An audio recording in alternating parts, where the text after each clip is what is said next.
So if you've got your heart set on a fuel cell vehicle, there are only two choices, and they're both right here. You've got the Toyota Mirai and of course the Honda Clarity. And unfortunately, you can't own either of them. You can only lease them. And coming up right now in the fast lane car, I'm going to take both of them for a ride and do a little bit of a side-by-side comparison.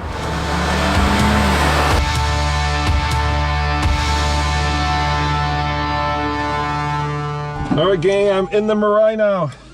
And this is a really unique opportunity for me to drive both these cars back to back. It's something we could not do in Colorado because first of all, they don't sell them in Colorado, and secondly, getting hold of these cars would be all but impossible. Now keep in mind, I only have a limited amount of time to drive these Mirais because there's a whole bunch of journalists. There's actually a line, there's another one behind me, and everybody wants to drive these things back to back. So there is a lot of interest in these cars.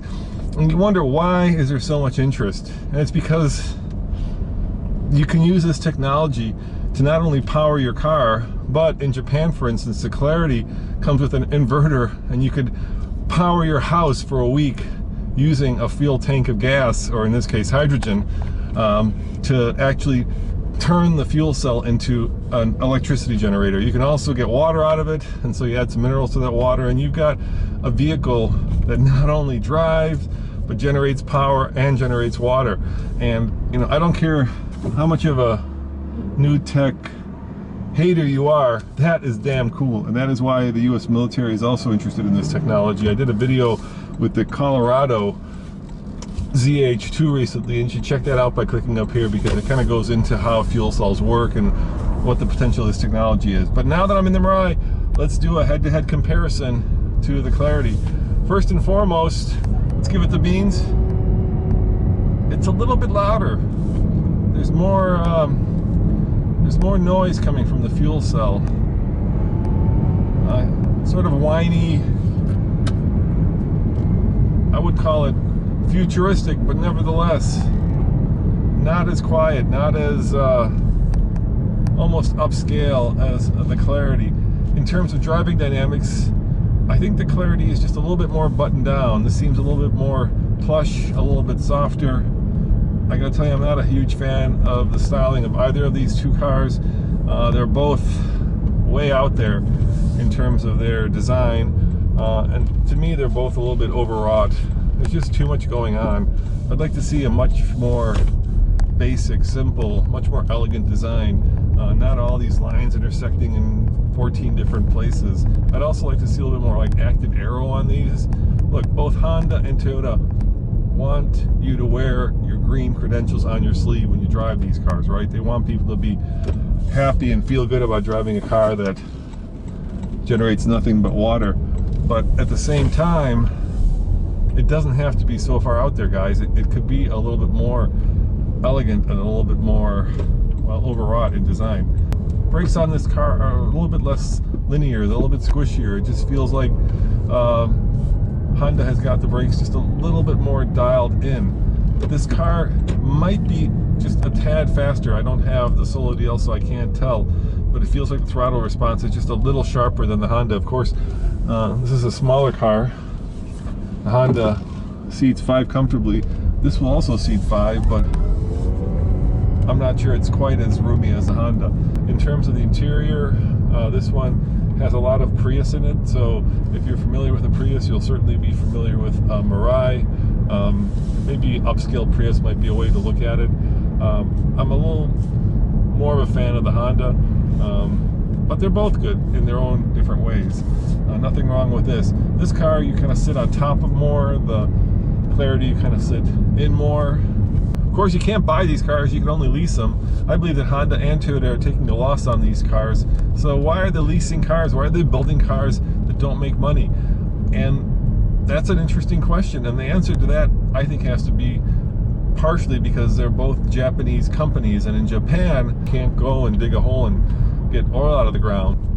When you have a country like Japan that doesn't have any natural resources, it makes sense that you would build a car and power a car that can be driven and used to power your house from a resource that can be generated instead of drilled for.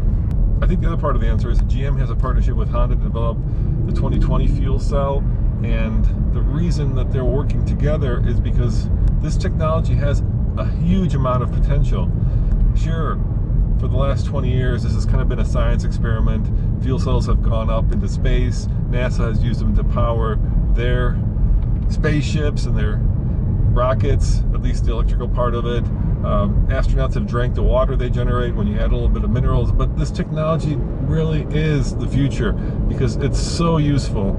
It's potentially so clean. Yes, there are a lot of downsides. Sure, it can take as much energy to create the hydrogen as it does to create electricity, and why not just push the electricity right into the car from your house with a solar cell sitting on the roof. That makes a lot of sense, but let's face it, not a lot of homes yet have that capability. And unlike electricity, you don't need to plug it in overnight. It refills in 3 to 5 minutes. And unlike electricity, you don't need to have a big battery to store it that eventually will also have to go in the landfill. So there's a lot of upsides to hydrogen cars, and I'm really thrilled that I got a chance to drive both these cars.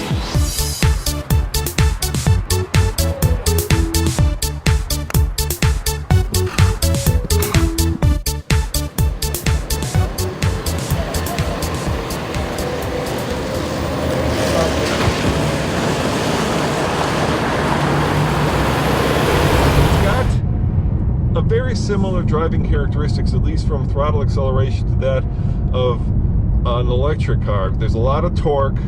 However, unlike an electric car, the torque isn't as powerful as, say, in a Tesla or maybe in a Spark or even a 500e, because the fuel cell does have to generate some of that electricity.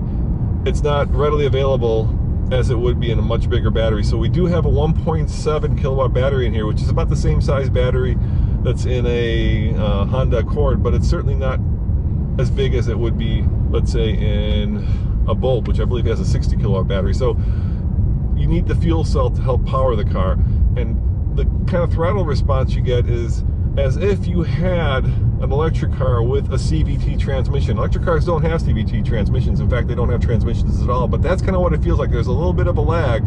I'm floored. There's the power.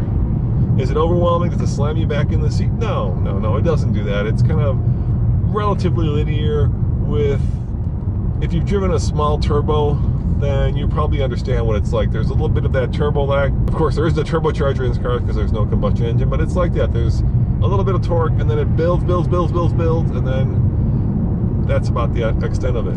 In terms of dynamic steering feel, the steering is modern, which means it's relatively numb, it's heavy, but the car goes where you point it. It's electric steering. The car is well dampened. Everything feels like it's really well screwed together. On the inside, I like this car a lot. There's a feeling of being kind of upmarket. I like this suede material. This wood is really nice. Everything is very linear and straightforward. Everything is laid out very well. It feels more like an Acura in some ways than a Honda. From the outside, yeah. You know, I understand that they want to make fuel cell cars look different. I understand that they want those side curtains over the rear wheels to make it more aerodynamic. Oh, but they do not work in my book. Let's put it this way. You will know, both in this car and the Mirai, that you're in a hydrogen vehicle, and everybody else will know it as well, because from a style point of view, these cars are very, very distinct. Let's get back to ride and comfort. The car is very comfortable, it's very quiet, it's very well dampened, and here comes a stop sign, so let me see how these brakes are. There is regenerative braking, so you do get more of that when you use the sport button. Right now I feel it, but let me hit the brakes pretty hard. Yeah, it's very progressive. Once upon a time, hybrids had some of the worst brakes in the business, but now the manufacturers seem to have all figured out how to make them feel more like traditional brakes, and this car certainly has those kinds of braking characteristics. Overall, it drives like a Toyota Avalon, actually. It's kind of got that big, soft, luxury car ride that's come to define kind of modern Japanese luxury vehicles. As always, this is Roman reporting for the Fast Lane Car. Check out tflcar.com for more news, views, and don't forget to click here. That's right, click there for more great TFL videos, and of course, fuel cell car reviews. Thanks for watching, guys, and see you next time. Ciao.